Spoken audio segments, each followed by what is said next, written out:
All right, now I'm addressing how to improve job descriptions.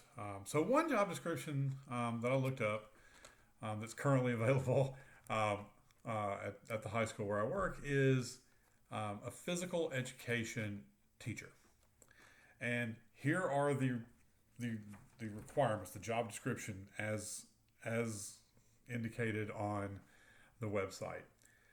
Tennessee license in physical education, team player, flexible, maintain regular attendance, be able to interact with students. That is all it says. So the only organizational like citizenship behavior that's on there, I guess, well, I guess there's a couple, are things like team player and flexible.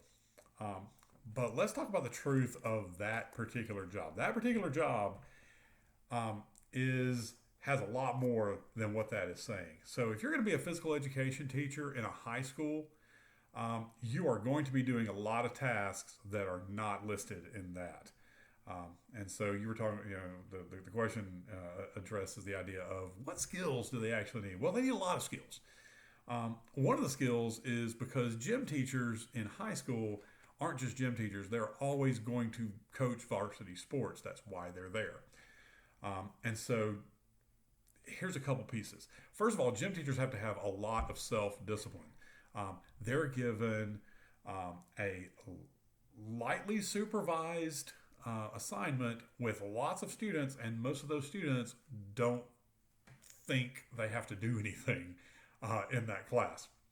And so the ability to manage behaviors, keep students on task is incredibly important.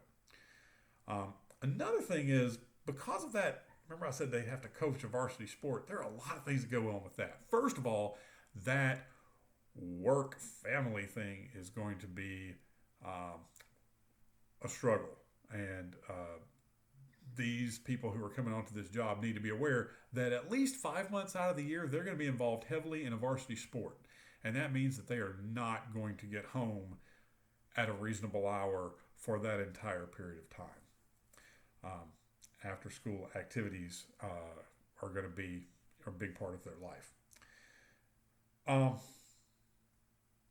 they're going to have to manage somewhere between 20 and 60 players during those times. They're going to have to schedule games. They're going to have to establish a budget and work within that budget.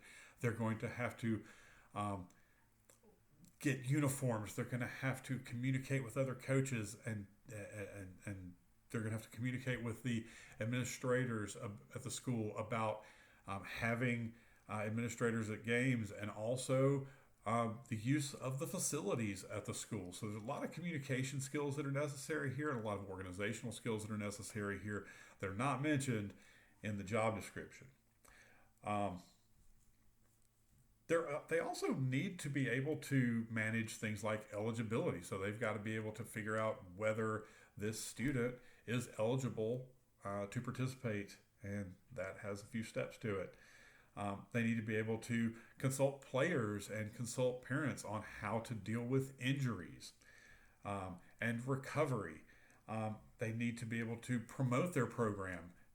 They need to be able to promote academics among their students. There are a lot of leadership abilities that are in this job that are not mentioned in the job description. And so this is certainly a job description that could use a significant amount of improvement so that the person who's applying for this job really knows what they will be signing up for.